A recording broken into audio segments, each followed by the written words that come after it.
So yun mga katropa, merong magpapagawa sa atin ng mini driving light TMX 125. Papagawa niya mini driving light, yung switchless hazard na yung gagawin natin dyan. Tapos yung kanyang CDI pala, i-convert natin sa 4-pin CDI kasi yung dating CDI niya, yung primary type, kapag pinush button mo, hirap na siyang umandar. So kapag ganun yung mga TMX 125 nyo na hirap na umandar sa push button, ang gagawin nyo lang, i-convert nyo lang ng 4-pin CDI na Lihuwa Makoto na brand. Pero bago kayo mag-convert ng 4-pin CDI, syempre check nyo muna yung charging kung good pa bago nyo i-convert sa 4-pin CDI. Kasi kahit na i-convert nyo yan sa 4-pin CDI, kung hindi naman good yung kanyang charging at hindi nagkakarga na maayos, maaari pa rin tumirik ang inyong motor at maaari pa rin hindi umandar kapag nalobat. Tapos dito naman, nalubog din sa baha itong click na ito. So yung mga click ngayon, mahilig na lumusong sa baha. Tapos dito naman mga katropa, si Yamaha YTX 125. So ito, walang problema ito mga katropa, pero ang gagawin natin dito, i-convert natin yung kanyang panel sa digital. So meron tayong ilalagay dito na maporma at syempre digital na yung kanyang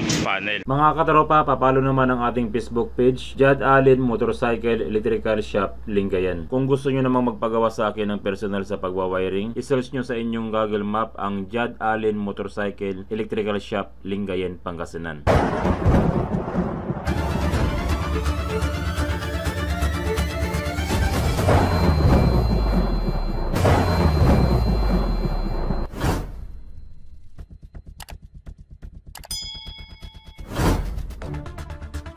So ito yung ilalagay natin mga katropa na digital dashboard panel. Meron na itong RPM, speedometer, syempre yung dating kable niya isasauli pa rin natin. At ang kagandahan nito mga katropa, maporma yung kanyang display. Pero bago ang lahat mga katropa, syempre alisin muna natin itong kanyang panel at ilalagay natin ito, i-adapt natin. So ito na mga katropa yung dating dashboard ng YTX 125 ni Boss. At yung kinuha namin dito sa dating dashboard niya yung kanyang bracket. Tapos dito naman sa dating bracket ng kanyang dashboard, binutas namin ng malaki. Pero dating may butas to, maliit lang ang butas, pinalaki namin. Kasi dyan natin ito tornilyo yung ating bagong dashboard panel. So ganito yung pagkakalagay natin. Yung pang gitna na tornilyo, dito natin siya ilalagay. Yan. Magpapa-improvise tayo ng plate sa machine shop na mayroong butas, tapos i-spot dito para magkaroon ng tornilyuhan dito sa ating digital dashboard panel. Pero ito siguro tatanggalin na natin to. So ito na mga katropa, na itornilyo na natin yung dashboard panel natin. Tapos yung dating speed cable, isasauli nyo lang para gumana yung kanyang milyahe. Medyo maulan dito sa shop mga katropa, bumabagyo. Ngayon yung wire ng ating dashboard panel, ito yon, pinalusot natin siya dyan sa butas at ito yung kanyang mga socket, mga wiring. Tapos ito naman yung original socket ng ating dashboard panel. Ang gagawin natin dito mga katropa, yung dating dashboard panel natin, kukunin natin yung original na socket, tapos ilalagay natin dito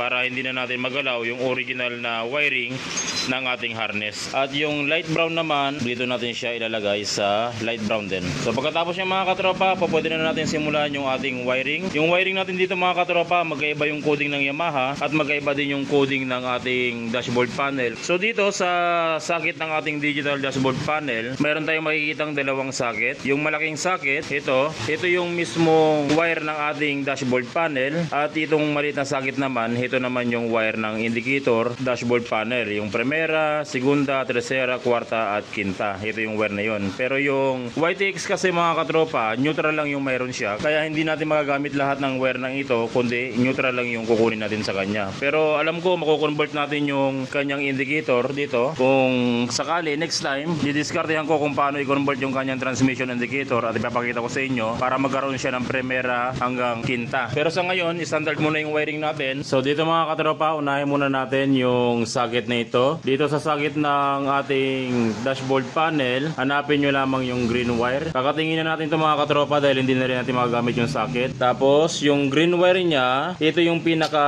ground supply ng ating dashboard panel. So ang gagawin natin, yung green wire ilalagay natin sa black wire ng dating socket ng ating dashboard panel. Ito yung dating socket. Mayroon kayo makikitang black wire. Yung black wire dito, ito naman yung ground supply ng ating motor. Green to black wire yung gagawin natin. So ito na mga katropa, yung green wire ng ating bagong dashboard panel at black wire ng ating motor. So pagkatapos natin yan, dito pa rin sa bagong dashboard panel, panel, hanapin nyo yung yellow na mayroong lining na white. Ito, yung yellow na mayroong lining na white. Ito naman yung gas indicator natin sa bagong dashboard panel. So since na yung YTX na Yamaha, wala naman siyang floater at meron lang siyang reserve na pinipihit. Kaya ang gagawin natin, yung yellow na mayroong lining na white, ilalagay na rin natin to sa ground para hindi nagbiblink yung ating gas gauge. Full tank palagi. Jackpot ha, full tank. So pagkatapos nating mapagsama yung black wire ng ating motor, yellow na mayroong lining na white para mag full tank yung ating motor, at green wire o pinaka ground ng ating dashboard panel, pwede na natin tong silyaduhan ng electrical tape. Okay, so ang susunod na wire natin mga katropa, dito pa rin sa sakit ng ating bagong dashboard panel. Hanapin nyo lang yung black wire. Yung black wire, ito naman yung accessory wire ng ating dashboard panel. So ang gagawin natin dito, puputulin din natin, tapos ilalagay natin siya sa accessory wire ng ating motor. So sa accessory wire ng ating motor mga katropa, hanapin nyo lamang ito, yung pinutol din natin na galing ng dating dashboard panel, yung light brown. Yung light brown ng ating motor ng Yamaha, ito rin yung accessory wire ng ating motor. So dito natin ilalagay yung black wire na galing mismo ng ating bagong dashboard panel. So pagkatapos ng black wire, dito ulit tayo sa sakit ng ating dashboard panel. Hanapin natin dito yung orange wire. Yung orange wire, ito yung signal light natin sa kaliwa. Putulin natin.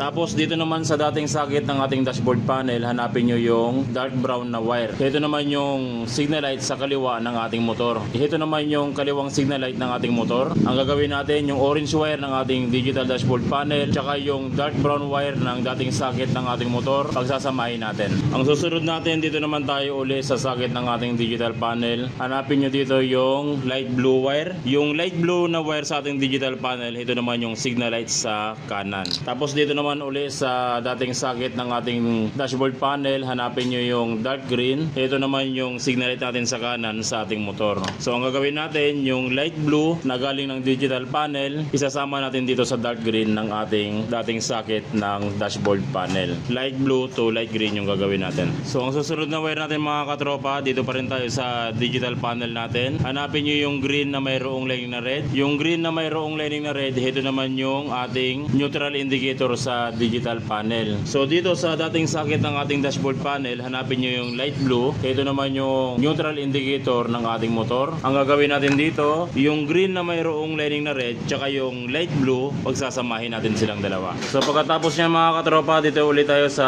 sakit ng ating digital panel. Sa sakit ng ating digital panel, hanapin nyo lamang yung blue wire. Yung blue wire, ito naman yung high beam indicator ng ating digital panel. So ang gagawin natin, puputulin natin yan. Tapos dito naman sa sakit ng ating dating dashboard, hanapin nyo yung yellow wire. Yung yellow wire sa dating sakit ng ating dashboard, ito naman yung connection ng ating high beam. So ang gagawin natin, blue wire ng ating digital panel, tapos yellow wire ng dating sakit, pagsasamahin natin. Okay na tayo mga katropa. Yung natitirang blue wire dito sa sakit ng ating dating dashboard, hindi na natin kailangan to, iselyado nyo na. Yung red na mayroong lining na white, iselyado nyo na, hindi na kailangan to. At tapos dito naman sa sakit ng ating dashboard panel, yung brown wire, hindi na natin kailangan yan. At yung blue na mayroong lining na white, hindi na natin kailangan yan. Kaya ang gagawin natin, isisilyado na natin yan. At isa pa mga katropa, dito pala, ito yung signal light natin. Yung green, tinapat natin sa blue. At yung dark brown, nilagay natin sa orange wire. Minsan, may mga digital panel na nagkakabaliktad. Pag kinaliwa mo, kanan yung nag-i-indicator. At kapag kinanan mo, kaliwa yung nag-i-indicator. Ang gagawin nyo lang, babalitarin nyo lang tong dalawang to para tumama yung indicator. So ito na mga katropa, nasilyado na natin lahat ng wire. Tapos dito naman sa dashboard ng ating digital panel, mayroon tayong makikita na black na mayroong lining na yellow. Ito yung RPM wire natin. Ang gagawin natin dyan sa black na mayroong lining na yellow, dudugtungan natin ng wire ito, tapos ipapagapang natin hanggang dito. Kasi dito sa cover na ito, andito mismo yung pulser ng ating wire. Diyan natin itatap yung black na mayroong lining na yellow dito sa pulser wire. Kaya mula rito sa unahan, yung black na mayroong lining na yellow, dudugtungan natin ng wire yan, tapos ipapagapang natin hanggang dito. So okay na mga katropa, naikabit na natin yung headlight. Tapos yung RPM natin, pinagapang natin dito. Sinundan natin yung dating wire para malinis. At ito na siya. Dito natin nilagay sa sakit na ito, yung mayroong kulay pulang wire. Ito yung sakit ng ating pulser. Yung red wire, ito yung negative supply ng ating pulser. At yung white wire, ito na yung pinaka-trigger ng ating pulser. Diyan natin ilalagay sa white wire yung pinagapang nating black na mayroong lining na yellow. So pagkatapos niya mga katropa, subukan na natin isusi. Iyon forma Forma, di ba?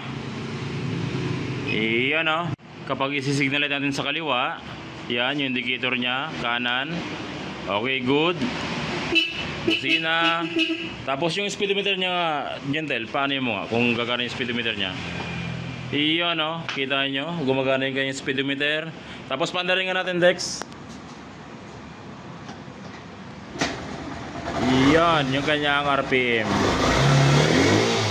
Tapos ito yung kanyang neutral.